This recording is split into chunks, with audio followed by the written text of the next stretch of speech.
अच्छा भाई, आराम से हो जाएगी इधर, क्योंकि एक बार आपने वो कर ली ना, फिर यील्ड आपके लिए कुछ भी नहीं है, क्योंकि उसमें ऑल वेरिएंट्स हैं माइक्रो मैक्रो बुकलेट में, और वो मेरी रिकॉर्डिंग में भी आधे से ज़्यादा मैंने रिकॉर्ड किया है। अच्छा, पहला सवाल क्या है, which statement is correct in a command economy. भाई कमांड इकोनॉमी कौन सी इकोनॉमी होती है, जहाँ पर गवर्नमेंट एग्जिस्ट करती है, सिर्फ गवर्नमेंट होती है, प्लान्ड इकोनॉमी बोलते हैं उसको। फर्म्स कम्पीट, बिल्कुल गलत, एंड प्रॉफिट मैक्सिमाइज, बिल्कुल गलत। तो पहला हमारा आंसर गलत हो गया। In a command economy resources are privately owned, बिल्कुल गलत, गवर्नमेंट ओन करती है, पब्लिक ओन्ड होते हैं वो। In a market economy prices are used to signal the value of individual resources, बिल्कुल सही, क्योंकि मार्केट इकोनॉमी में जो आपकी एलोकेशन होती है वो डिमांड एंड सप्लाई के बेसिस पे होती है। सही है। In a market economy resources are allocated by central planners, इसका मतलब गवर्नमेंट, जो कि बिल्कुल गलत।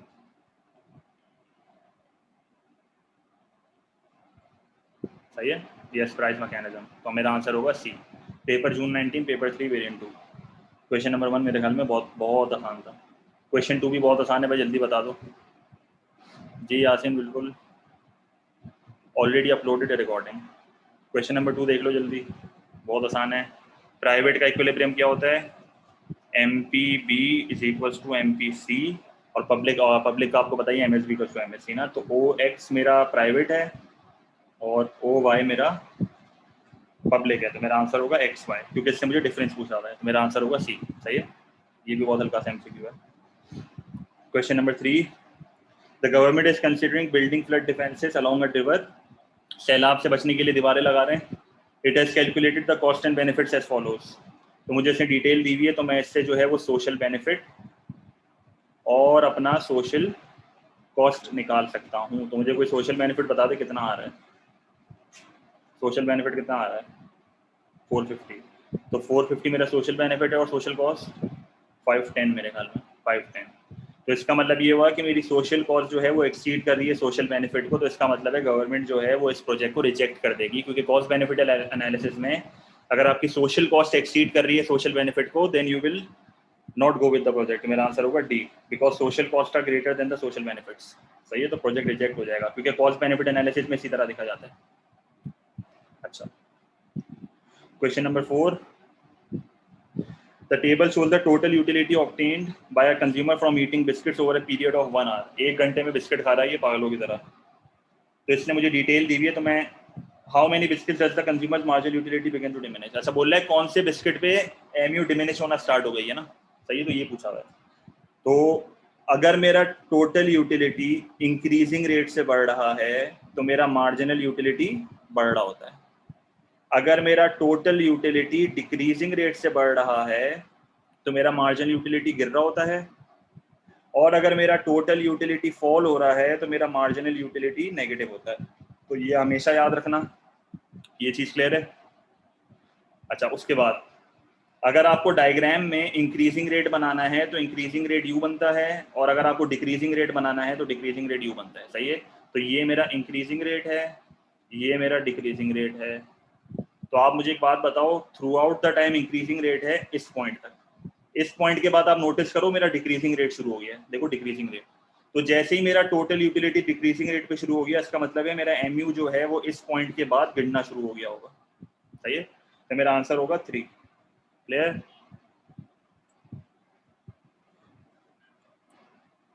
क्लियर है ये।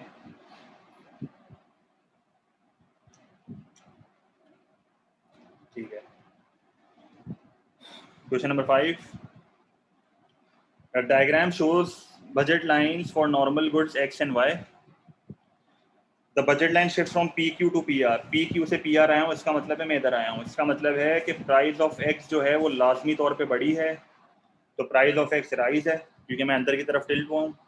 प्राइस ऑफ वाई में कोई चेंज नहीं आया होगा, और कंज्यूमर की इनकम में भी कोई चेंज नहीं आया, क्योंकि अगर कंज्यूमर की इनकम में चेंज आएगा तो बजट लाइन शिफ्ट होता है। तो मेरा आंसर होगा सी। सही है, सिंपल सा क्वेश्चन, बिल्कुल बिल्कुल आसान। अब तक तो बहुत आसान चल रहे हैं, 5 में से 5 आने चाहिए थे अब तक। अच्छा, सही है। Question 6, again a simple MCQ. A consumer spends all of their income and of two goods, सही है, at position E, the price of X falls and price of Y remains constant. The graph shows, सही है, income में substitution दिया हुआ है, related to its price change. Which distance gives the income effect? Income effect क्या होता है, बता दो भाई income effect क्या है? E से लेके लेट से मैंने यहाँ पर लिख दिया E1, तो ये मेरा सब्स्टिट्यूशन इफेक्ट है, तो E से लेके E1 is my substitution effect, और लेट से यहाँ पर मैंने लिख दिया E2, सही है। तो E1 से E2 जो है वो मेरा इनकम इफेक्ट है, और E से लेके E2 जो है वो मेरा टोटल इफेक्ट है, या आप उसको दूसरे लफ्जों में कह सकते हो प्राइस इफेक्ट, सही है। तो ये तरीका होता है देखने का। तो मेरा इनकम इफेक्ट क्या आ रहा है, E1 से लेके E2, तो E1 पे मैं X2 पे हूँ और E2 पे मैं X4 पे हूँ, तो मेरा आंसर होगा X2 से X4, सी, सही है। नॉर्मल गुड है, सेम डायरेक्शन, यस, सही है।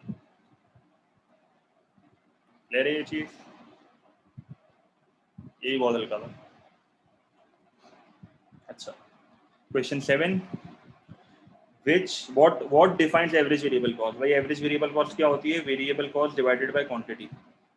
टोटल कॉस्ट डिवाइडेड बाय, बिल्कुल गलत, total variable cost divided by the quantity of the variable factor employed, नहीं, ये क्या कर रहा है, ये तो वेरिएबल कॉस्ट को लेबर से डिवाइड कर रहा है, बिल्कुल गलत। Total variable cost divided by the output produced, C answer होगा मेरा, क्योंकि देखो ये वाला फॉर्मूला होता है ना, सही है। तो इस फॉर्मूले पे ये चीज मैच कर रही है, डिवाइडेड बाय आउटपुट प्रोड्यूस, सही है। तो VC divided by quantity, the addition to average variable cost, बिल्कुल गलत, मेरा आंसर होगा सी, सही है।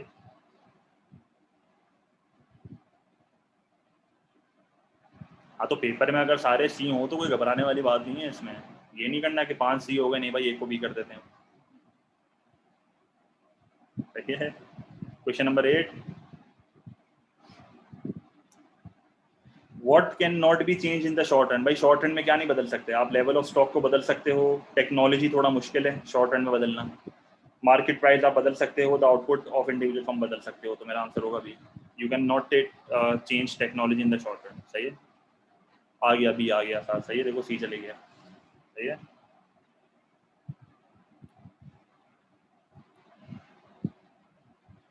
Question number 9, the market structure of an industry change from oligopoly 3 to 4 large firm से मोनोपोलिस्टिक पे आ गया 20 to 30 small firms, what is most likely to have increased? क्या इंक्रीज हुआ होगा?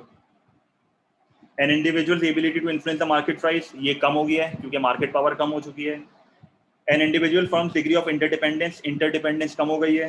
The concentration ratio in the market, concentration ratio भी कम हो चुका है, सही है। The number of firms in the market बढ़ चुका है, इंक्रीज, सही है, इंक्रीज।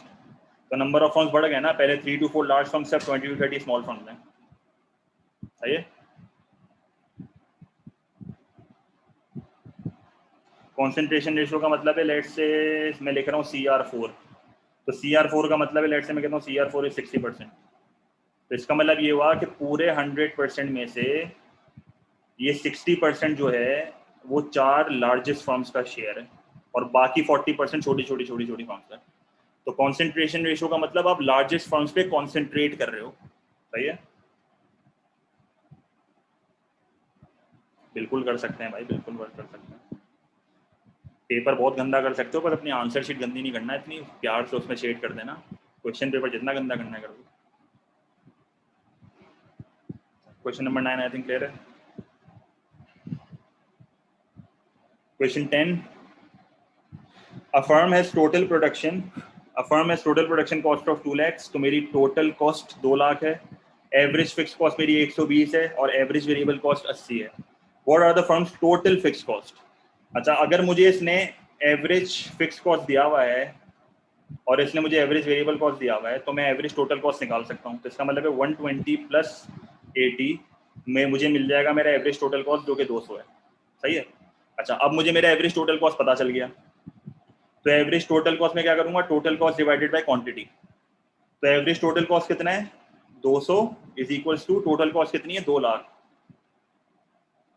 और क्वांटिटी को मैं कर दूंगा x, सही है, क्वांटिटी को मैं कर दूंगा x, तो मेरे पास x कितना आ जाएगा 1000, तो मेरे पास मेरे आ गए यूनिट्स, सही है, मुझे मेरे यूनिट्स पता चल गए। फिर उसके बाद मुझे क्या करना है, फिर उसके बाद मुझे एवरेज फिक्स कॉस्ट का फॉर्मूला लगाना पड़ेगा, क्योंकि देखो एक बार मैंने एवरेज टोटल कॉस्ट से जो है वो क्वांटिटी निकाल ली, इससे मुझसे सवाल में पूछा हुआ है टोटल फिक्स कॉस्ट क्या है, तो एवरेज फिक्स कॉस्ट जो है वो मुझे पता है, एवरेज फिक्स कॉस्ट का मैं फॉर्मूला लगा देता हूँ। एवरेज फिक्स कॉस्ट क्या है मेरी 120 इज इक्वल्स टू एक्स, क्योंकि मुझे फिक्स कॉस्ट को ढूंढना है और मैं क्वांटिटी से डिवाइड कर दूंगा इसको 1000 से। तो एक्स का आंसर मेरे पास क्या आएगा, 1,20,000 आ रहा है, 1,20,000 आएगा। सही है, तो मेरा आंसर होगा डी। ठीक है, समझ आ गया। मैथ थी कुछ, इसमें लॉजिक नहीं थी, मैथ थी खाली। डायरेक्ट हो सकता है पर बिल्कुल सेफ साइड पे खेलो, हमेशा सेफ साइड पे खेला करो। 1 घंटा 15 मिनट भाई किसी वजह से मिलते हैं, आधे घंटे में पेपर करके बैठ जाते हैं बच्चे। सही है। 11 what is the characteristics of monopolistic competition. Monopolistic competition का कैरेक्टरिस्टिक क्या है, लॉन्ग रन में ये कह रहा है कि एबनॉर्मल प्रॉफिट, बिल्कुल गलत। लॉन्ग रन में नॉर्मल प्रॉफिट होते हैं। एडवर्टाइजिंग सपोर्टिंग प्रोडक्ट डिफरेंशिएशन, बिल्कुल सही है। All firm charge the same price, नहीं, ये परफेक्ट कॉम्पिटिशन में होता है। Barriers to entry are high, नहीं, barriers to entry are low, तो ये भी गलत। तो आंसर होगा मेरा बी। सही है, ये आसान था बहुत। सी नहीं हो सकता क्योंकि सेम प्राइस चार्ज नहीं करते ना सलमान। सही है। 12 मेरे ख्याल में ये रिपीटेड है, हमने माइक्रो माइक्रो बुकलेट में किए हैं ये सवाल। The diagram shows the marginal cost, average variable cost and average total cost of a profit maximizing firm in a perfectly competitive market. Which price would mean that the firm would operate in the short run but not in the long run? तो ये मेरी shutdown की situation है, क्योंकि आप notice करो यहाँ पर मेरी एवरेज वेरिएबल कॉस्ट भी कवर नहीं हो रही। ये मेरा सब नॉर्मल प्रॉफिट है, क्योंकि ये देखो, ये इसने मुझे मिस्टर डार्प बना के दिए हैं, मिस्टर डार्प। ये मेरा जो है वो नॉर्मल प्रॉफिट है क्योंकि एवरेज टोटल कॉस्ट का मिनिमम है, और ये मेरा सुपर नॉर्मल प्रॉफिट है। सही है। Which price would mean the firm would operate in the short run. भाई मुझे बताओ, इन प्रॉफिट्स में से आप कौन से शॉर्ट रन में ऑपरेट करोगे। सबसे लोएस्ट प्रॉफिट कौन सा है यहाँ पे, P2। P2 एक ऐसा प्रॉफिट है जिसपे आप शॉर्ट रन में ऑपरेट करोगे, कोई मसला नहीं है, पर क्या इसमें लॉन्ग रन में ऑपरेट करोगे आप, नहीं करोगे। लॉन्ग रन में जब कंपनीज को सब नॉर्मल प्रॉफिट होता है ना, वो लोग मार्केट को छोड़ के भागते हैं और सारी फर्म्स नॉर्मल प्रॉफिट पे आ जाते हैं। तो लॉन्ग रन में सिर्फ नॉर्मल प्रॉफिट होता है। सही है, तो मेरा आंसर यहाँ पर होगा P2। ठीक है, क्योंकि हमेशा याद रखना, ये एमसीक्यू बहुत आते हैं। मैं एक जनरल सी चीज बता देता हूँ, अगर आपको शॉर्ट रन में सब नॉर्मल प्रॉफिट हो रहा है और शॉर्ट रन में आपको लेट से मैं कहता हूँ सुपर नॉर्मल प्रॉफिट हो रहा है, तो लॉन्ग रन में क्या होगा, अगर आपको शॉर्ट रन में सब नॉर्मल प्रॉफिट होना है ना, तो लॉन्ग रन में फर्म्स जो है वो मार्केट को लीव करेंगी और सारी फर्म्स जो है वो नॉर्मल प्रॉफिट का आ जाएंगी, प्रॉफिट बढ़ जाएगा। और अगर शॉर्ट रन में आप सुपर नॉर्मल कमा रहे हो, तो मार्केट जो है वो फर्म्स एंटर करेंगी और सारी फर्म्स जो है वो नॉर्मल प्रॉफिट पे आ जाएंगी, मार्केट प्रॉफिट गिर जाएगा। सही है, तो ये हमेशा याद रखना। यस, क्योंकि वो मार्केट मैकेनिज्म चलता है अपने हिसाब से, और इन दी एंड सारी फर्म नॉर्मल प्रॉफिट में जाती है। सही है, तो 12 का होगा बी। अच्छा, P4 क्यों नहीं है। P4 में आप शॉर्ट रन में भी ऑपरेट करोगे और लॉन्ग रन में भी ऑपरेट करना तो चाहोगे ना। ऐसा थोड़ी आप लॉन्ग रन में अगर आपको सुपर नॉर्मल प्रॉफिट मिल रहा होगा मना कर दोगे, मना थोड़ी करोगे, बोलोगे भाई दे दे मुझे। सही है, वो तो होता नहीं है, अलग बात है, पर आप मना तो नहीं करोगे ना।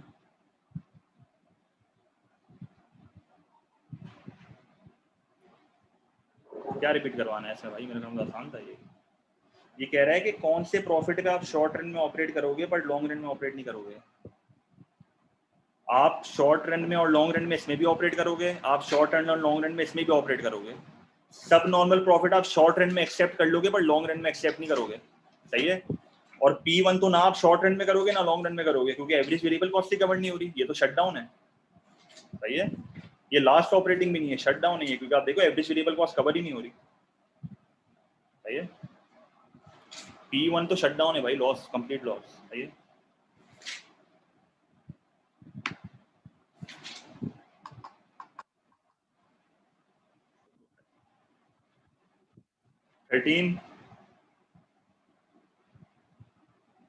The table shows the average income of the richest 20% of the household and the poorest 20%, and the effects of government taxation and benefits on average income. सही है.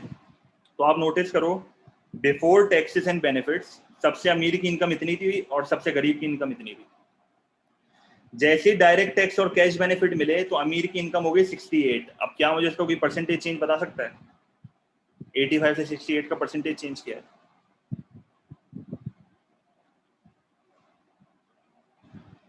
20. तो 20% से इनकी इनकम बढ़ गई है और इसका परसेंटेज चेंज कोई बता सकता है पुअर का?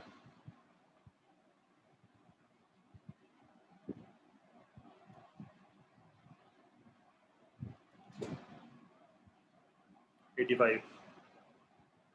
85% से बढ़ गई है.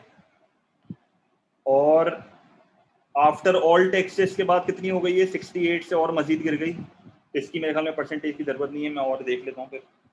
What can be concluded from the information in the table? The effects of direct taxation have affected rich less than the poor. The effects of direct taxation have affected rich less than the poor. क्या ये सच है? ये झूठ है. Rich पे ज्यादा impact आया है. डायरेक्ट टैक्स के बाद रिच पे ज्यादा इम्पैक्ट आया है. रिच की इनकम गिर गई है और पुअर की इनकम बढ़ी है. सही है. तो पहला ऑप्शन नहीं हो सकता. ठीक है. The government policy achieved income equality across house hold. क्या इनकम इक्वालिटी अचीव हो गई है? क्या अमीर और गरीब का फर्क खत्म हो गया? नहीं हुआ ना. बी भी नहीं हो सकता. बिल्कुल खत्म तो नहीं हुआ. The government redistributed all income taken from rich to poor. क्या ऐसा हो रहा है? क्या ये जो 85,000 माइनस 68 है, क्या ये पूरा चेंज जो है वो गरीबों पे डाल दिया? नहीं. थोड़े पैसे अपनी जेब में भी डालें. तो ये भी नहीं होगा. The government policy reduce the income inequality. Yes, income inequality कम करने की कोशिश करी है. इनकम इनइक्वालिटी कम करने की कोशिश करी है. लारेविस ने बोला हुआ है पहले वाले में कि डायरेक्ट टैक्स का इफेक्ट जो है वो अमीर पे ज्यादा आया है और पुअर पे कम आया है. सही है. अमीर पे, सॉरी, समझ आ गया ये अब?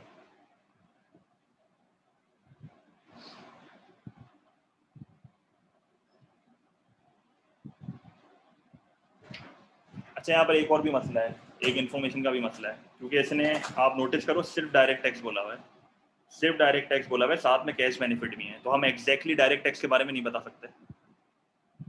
सही है. ठीक है. अच्छा, 14. Assuming there are no externalities, where would a nationalized क्या होता है? Government own firm set output to maximise social welfare. भाई एक नेशनलाइज फर्म्स को अगर सोशल वेलफेयर को मैक्सिमाइज करना है तो वो क्या करेगी? एलोकेटिव एफिशिएंसी पे ऑपरेट करेगी. Allocative efficiency is MSP is equals to MSc.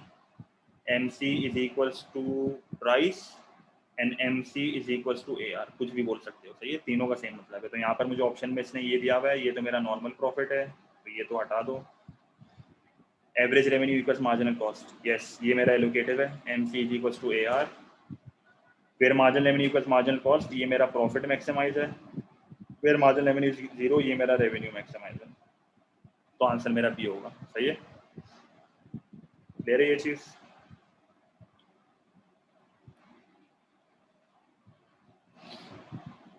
Fifteen पे आ जाऊं.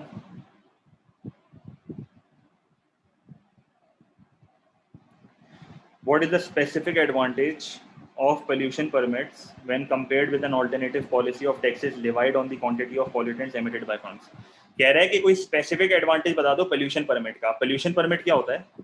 आप जो है ना वो कंपनीज को एक अलाउंस दे देते हो कि आप इससे ज्यादा पोल्यूशन नहीं कर सकते. सही है. लेट्स से मैंने कंपनी को बोला आप 3 लीटर से ज्यादा जो है वो पोल्यूशन नहीं कर सकते. Let's say. सही है. तो पोल्यूशन परमिट इस तरह के होते हैं. सही है. तो कह रहा है कि कोई एडवांटेज बता दो पोल्यूशन परमिट का टैक्सेस से कंपेयर करके. Firm have a financial incentive to reduce pollution. बिल्कुल गलत. कोई फाइनेंशियल इंटेंसिव नहीं है. ऐसा थोड़ी हो रहा है कि हम पोल्यूशन कम करेंगे तो हमें सामने से पैसे मिलेंगे. No monitoring of firm's emissions is required. Monitoring बिल्कुल रिक्वायर्ड है, क्योंकि अगर वो पोल्यूशन करेंगे तो हम उन पर मॉनिटर तो करेंगे ना, कितना कर रहे हैं कितना नहीं कर रहे हैं. Pollution levels can be reduce to zero. बिल्कुल गलत. आप कभी भी मार्केट फेलियर को एलिमिनेट नहीं कर सकते, आप इसको रिड्यूस कर सकते हो. The reduction in the level of pollution is more predictable. Yes. क्यों प्रिडिक्टेबल है?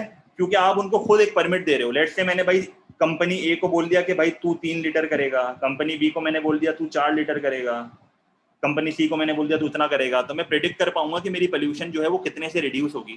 क्योंकि लेट्स से कंपनी ए जो है वो पहले 10 लीटर की पोल्यूशन करती थी, ये पहले 10 करती थी, अब ये 3 कर रही है, तो मुझे पता चल जाएगा ना कि कितने से उसने पोल्यूशन को कम करा है। सही है। अगर वो एग्जैक्टली 3 भी नहीं करती, अगर वो 4 भी करती है, तो मैं एटलीस्ट करीब तो पहुंच सकता हूँ ना कि कितना रिड्यूस हुआ है। सही है।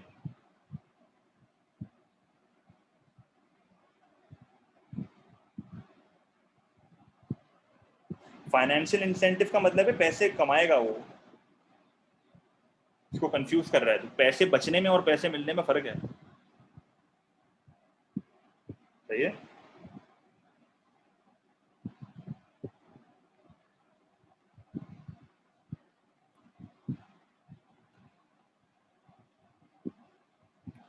सिक्सटीन, ये बता दो यार जल्दी, ये तो बहुत बहुत याद है, एमसीक्यू है। यस, सही है। डिमिनिशिंग रिटर्न्स है बेसिकली।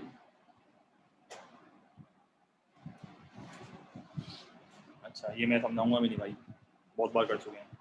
ये भी बहुत वाहियात एमसीक्यू है। The table shows the short run relationship between total output of a firm and the quantity of labour. Total product मुझे दिया हुआ है, टोटल प्रोडक्ट का शेप ऐसा क्यों होता है?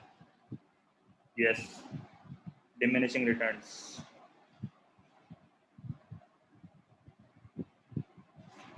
सही है। स्केल, जब भी ये टू स्केल का वर्ड आ जाए ना, ये तो लॉन्ग रन का है, इसको तो हटा ही दो। The marginal physical capital is constant, फालतू चीज है, आंसर क्या है? डी। सही है। कह रही ये चीज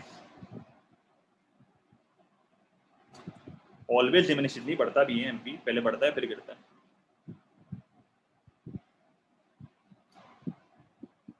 सही है।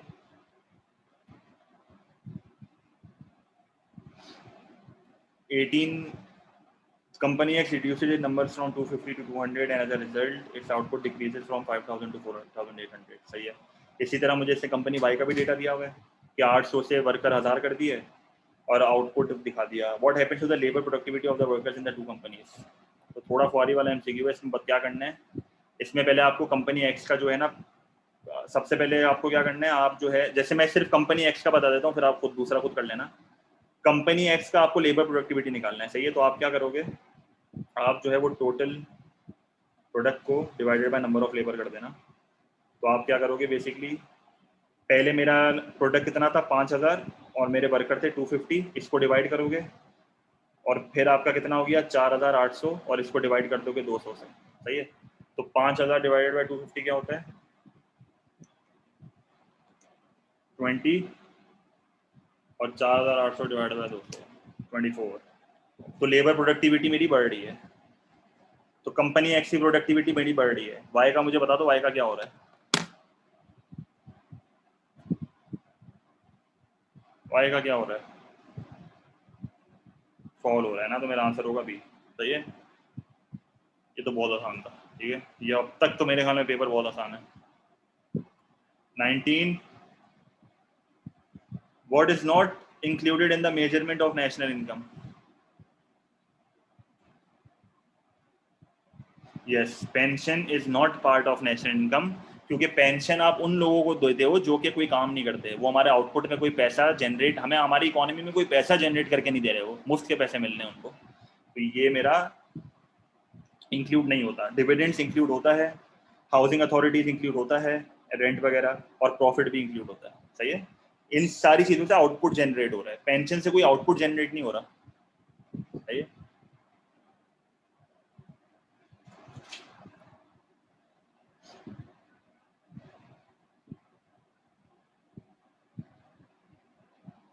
सी प्लस आई प्लस जी प्लस एक्स माइनस एम, साथ इसमें क्या मतलब है?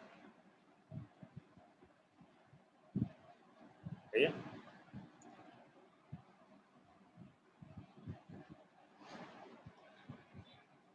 एडी की जो इक्वेशन है वही तो फॉर्मूला है।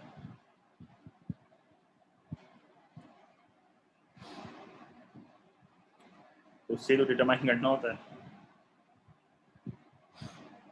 The graph show the human development index. भाई ह्यूमन डेवलपमेंट इंडेक्स क्या होता है? Human development index is basically हमारी quality of life, standard of living.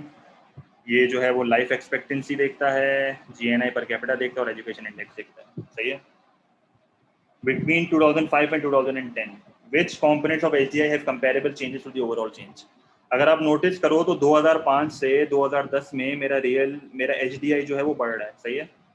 और 2005 से 2010 में मेरा जो है वो एजुकेशन भी बढ़ रहा है, 2005 से 2010 में मेरा लाइफ एक्सपेक्टेंसी भी बढ़ रहा है, और 2005 से मेरा 2010 तक जीएनआई गिर रहा है। तो हमेशा याद रखना HDI की जो अमाउंट होती है ना, HDI की जो अमाउंट होती है वो 0 से 1 होती है, विथ 1 बीइंग द हाईएस्ट। सही है। तो मुझे एक बात बताओ, HDI अगर मेरा बढ़ रहा है, अगर मेरा HDI बढ़ रहा है तो HDI के साथ जो है वो एजुकेशन भी बढ़नी चाहिए जो कि एविडेंट है, लाइफ एक्सपेक्टेंसी भी बढ़नी चाहिए जो कि एविडेंट है, और जीएनआई भी बढ़ना चाहिए जो कि एविडेंट नहीं है। तो इसका मतलब ये हुआ कि HDI को कौन कौन फॉलो कर रहा है? लाइफ एक्सपेक्टेंसी फॉलो कर रहा है और एजुकेशन फॉलो कर रहा है। तो मेरा आंसर होगा एजुकेशन एंड लाइफ एक्सपेक्टेंसी, क्योंकि जीएनआई पर कैपिटा गिर रहा है, वो उसको फॉलो नहीं कर रहा। सही है। क्लियर है ये चीज? ये कह रहा है कि HDI के साथ कौन उसको फॉलो कर रहा है, मतलब कंट्रीब्यूट कर रहा है HDI के बढ़ने पे। ग्रॉस नेशनल इनकम तो कंट्रीब्यूट नहीं कर रहा ना, ये तो गिर रहा है। सही है।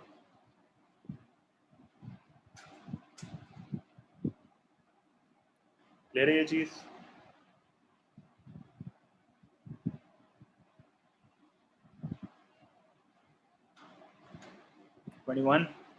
What makes it possible for the increase in the real national output to exceed the increase in labor productivity? वापस पढ़ने दो मुझे। What makes it possible for the increase in real national income output to exceed the increase in labor productivity? सही है। What it makes it possible to increase in national to exceed the increase in labor productivity? तो basically ये कह रहा है मेरी income बढ़ रही है। सही है। और ये कह रहा है कि नेशनल आउटपुट जो है वो एक्सीड कर रहा है मेरी लेबर प्रोडक्टिविटी के इंक्रीज को। सही है। इसका मतलब ये हुआ क्योंकि नॉर्मली ये होता है कि जब आपकी इकोनॉमी ग्रो होती है ना, तो वन ऑफ द रीजन ये होती है कि आपकी लेबर प्रोडक्टिविटी बढ़ रही है। सही है। तो ये बेसिकली मुझे बोल रहा है कि लेबर प्रोडक्टिविटी के अलावा ऐसी कौन सी चीज़ है जिससे मेरा रियल नेशनल आउटपुट बढ़ रहा है? Real national output. समझ आया सवाल? लेबर प्रोडक्टिविटी के अलावा ऐसा कौन सा फैक्टर है जो मेरा रियल नेशनल आउटपुट को इंक्रीज कर रहा है?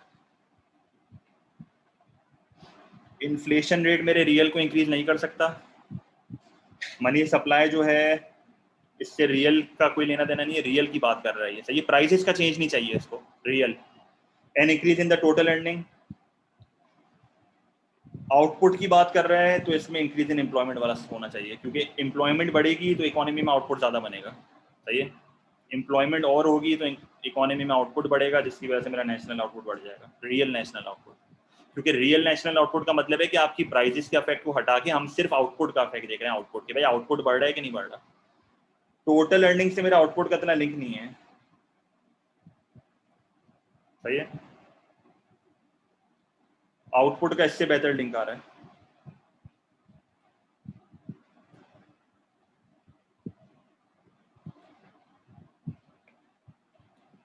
कितने रह गए? 21, 29, 22।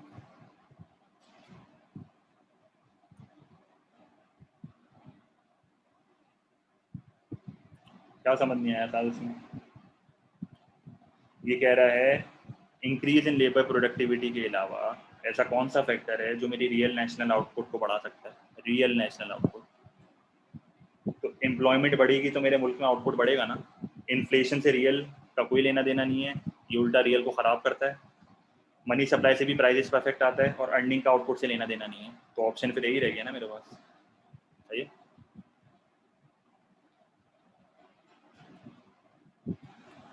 (22) The table shows the annual percentage change in China's GDP and contribution of some of its component parts of 2006 and 2012. What can be concluded about China's economy between 2006 and 2012? सही है। China's current account was in surplus more years than it was in deficit. अच्छा, current account की मेरे पास information ही नहीं है, तो मैं current account कैसे निकालूंगा यहाँ पे? ये खाली इसने मुझे बैलेंस ऑफ ट्रेड दिया हुआ है। Balance of trade is part of current account. सही है। तो ये तो नहीं हो सकता। ठीक है, ये नहीं हो सकता। करंट अकाउंट में 4 कॉम्पोनेंट होते हैं, याद है ना?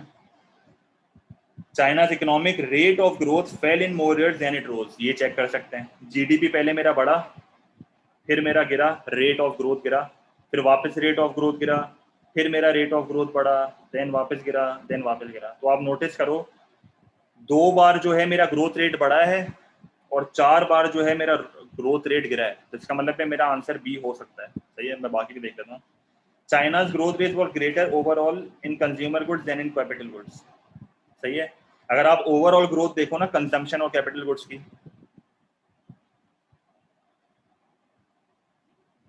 नाम मत लेना। करंट अकाउंट के कंपोनेंट्स होते हैं trade in goods, trade in services, net incomes और नेट ट्रांसफर्स। सही है, नाम क्यों नहीं लेना भाई, क्या शर्म आ रही है इसमें। China's economic growth fell in more years than it rose. सही है, तो ये मेरा आंसर है। China's growth rate was greater in overall in consumer goods than in capital goods. तो आप नोटिस करो कंजम्पशन जो है मेरी गिर रही है पर इन्वेस्टमेंट मेरा ज़्यादा गिर रहा है, तो दोनों में कोई ग्रोथ नहीं आ रही। सही है, दोनों में फॉल ही आ रहा है, तो ये भी मेरा आंसर नहीं होगा। चाइना स्टैंड ऑफ लिविंग में बता ही नहीं सकता, स्टैंडर्ड ऑफ लिविंग में इस इन्फॉर्मेशन को देख के बता ही नहीं सकता, मुझे HDI वगैरह चाहिए होगा यहाँ पे। सही है, सही है।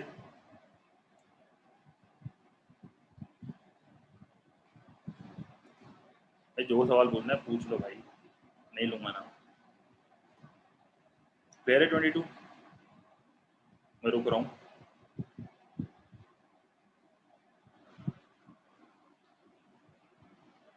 ये क्लियर है? ठीक है, सही। क्या हुआ बोलो।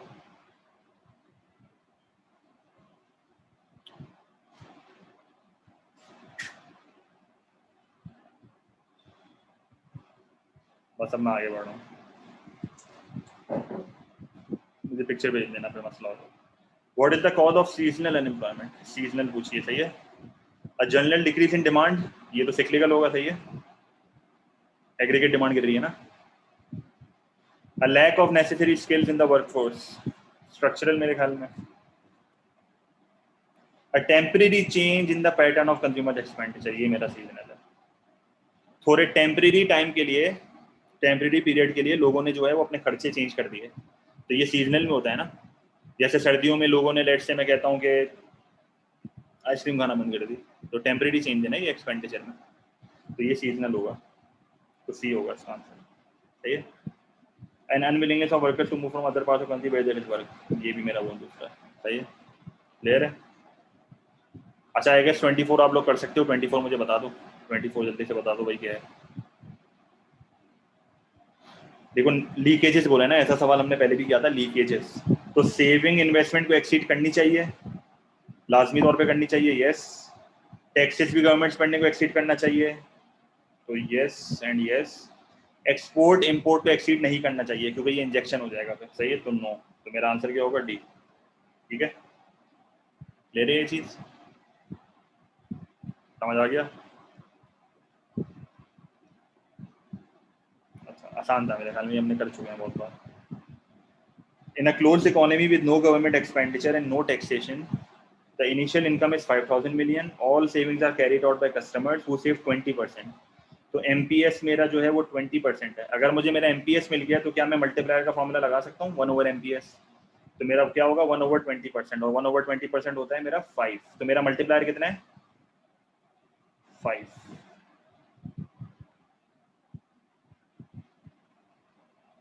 सही है। अच्छा फ्रॉम प्लान टू, मुझसे क्या पूछा है? वैल्यू ऑफ मल्टीप्लायर पूछा है ना, तो सी होगा आंसर। सही है, सिर्फ वैल्यू ऑफ मल्टीप्लायर पूछा है इसने मुझसे, तो आंसर सी होगा। मैं एंड में बताता हूँ, लादे आप वेट कर लेना, मैं एंड में बताता हूँ वापस। 24 सही है। 25 क्लियर है? 5 क्लियर है?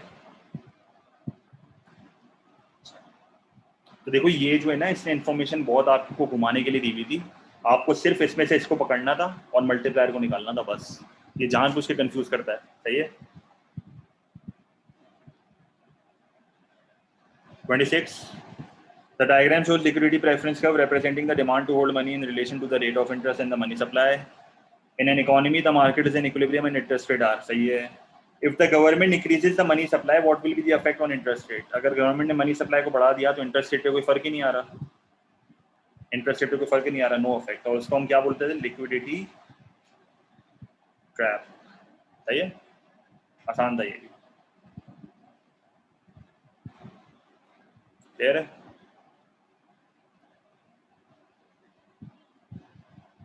सही है। 27, an increase in which of the following will cause a decrease in investment spending? जल्दी बता दो भाई, कौन सी चीज इंक्रीज होगी कि इन्वेस्टमेंट डिक्रीज हो जाए? हाँ, इंटरेस्ट रेट बढ़ेगा तो इन्वेस्टमेंट कम हो जाएगी, बिजनेस कॉन्फिडेंस बढ़ेगा तो इन्वेस्टमेंट बढ़ जाएगी, कंपनी के प्रॉफिट बढ़ेंगे तो इन्वेस्टमेंट बढ़ जाएगी, नेशनल इनकम बढ़ेगी तो इन्वेस्टमेंट बढ़ जाएगी। तो मेरा आंसर सी आ गया। सही है, इंटरेस्ट रेट बढ़ेगा तो इन्वेस्टमेंट गिर जाएगी। 28, the graph show the shift in the liquidity preference curve for an economy from LP1 to LP2। तो मेरा मनी डिमांड बढ़ रहा है। an increase what cause the shift ना, an increase in real national income, national income तो लाजमी तौर पे बढ़ी होगी। सही है। Increase pessimism about the future of the economy. भाई अगर लोगों को आगे जाके लग रहा है कि मेरा फ्यूचर अच्छा नहीं है, लोगों का कॉन्फिडेंस गिर रहा है, इसका मतलब है कि इकोनॉमी में लेट से कोई वॉर सिचुएशन है, तो लोगों को डर है, लोगों को ये डर है कि आगे जाके भाई इकोनॉमी के हालात बुरे हैं, तो लोग पैसों को होल्ड करना चाहते हैं। तो पैसों को होल्ड करने के लिए वो लोग पैसों की डिमांड को बढ़ा देते हैं। यस, प्रिकॉशनरी डिमांड बढ़ जाएगी। सही है, तो वो लोग मनी डिमांड को बढ़ा देंगे, तो इससे भी शिफ्ट आएगा। तो आंसर होगा ए। सही है, क्योंकि लोगों को जब आगे जाके डर है ना कि इकोनॉमी के बुरे हालात होने वाले हैं, तो वो अभी से मनी डिमांड बढ़ा के पैसा अपने पास होल्ड कर लेंगे, पैसा घर पे रख देंगे। सही है, बिल्कुल सही है। 29, what is most likely to increase in the short run following a rise in an economy's rate of inflation caused by a demand side shock? Demand side short का मतलब है कि एग्रीगेट डिमांड बढ़ रही है। सही है, तो क्या बढ़ेगा? Price of government bonds no, the purchasing power तो गिरती है, द रेट ऑफ अनएम्प्लॉयमेंट बढ़ती है, गिरता है, रेट ऑफ अनएम्प्लॉयमेंट गिरता है, तो सिर्फ ये बढ़ेगा, ए बढ़ेगा। डेफिसिट क्यों बढ़ेगा? क्योंकि जब एग्रीगेट डिमांड बढ़ेगी, लोगों की इनकम बढ़ेगी, तो लोग अपने पहले के मुकाबले में इंपोर्ट्स बढ़ा देंगे, इंपोर्ट्स बढ़ाएंगे तो डेफिसिट बढ़ जाएगा। सही है, बिल्कुल बिल्कुल सही है, सही है।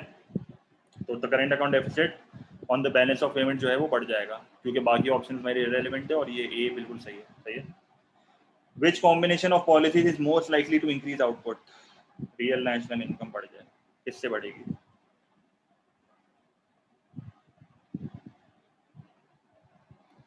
इंक्रीज बजट डेफिसिट का मतलब है कि मेरी गवर्नमेंट की स्पेंडिंग मजीद बढ़ते जा रही है और टैक्स रेवेन्यू मजीद कम होता जा रहा है। और डिक्रीज इंटरेस्ट रेट्स, क्योंकि इंटरेस्ट रेट गिरेगा तो कंजम्पशन भी बढ़ेगी, इन्वेस्टमेंट भी बढ़ेगी। तो मेरा आंसर होगा सी। सही, ले रही ये चीज। 29 में बेसिकली ये पूछ रहा था कि एग्रीगेट डिमांड के बढ़ने से शॉर्ट रन में क्या क्या बढ़ेगा। प्राइस ऑफ गवर्नमेंट बॉन्ड्स नहीं बढ़ सकती, purchasing power of the currency गिरेगी क्योंकि प्राइसेस बढ़ रही हैं, रेट ऑफ अनएम्प्लॉयमेंट जो है वो कम होता है, बढ़ता नहीं है, रेट ऑफ अनएम्प्लॉयमेंट कम होता है, लोग एम्प्लॉय होते हैं। सही है, रेट ऑफ अनएम्प्लॉयमेंट कम होता है भाई,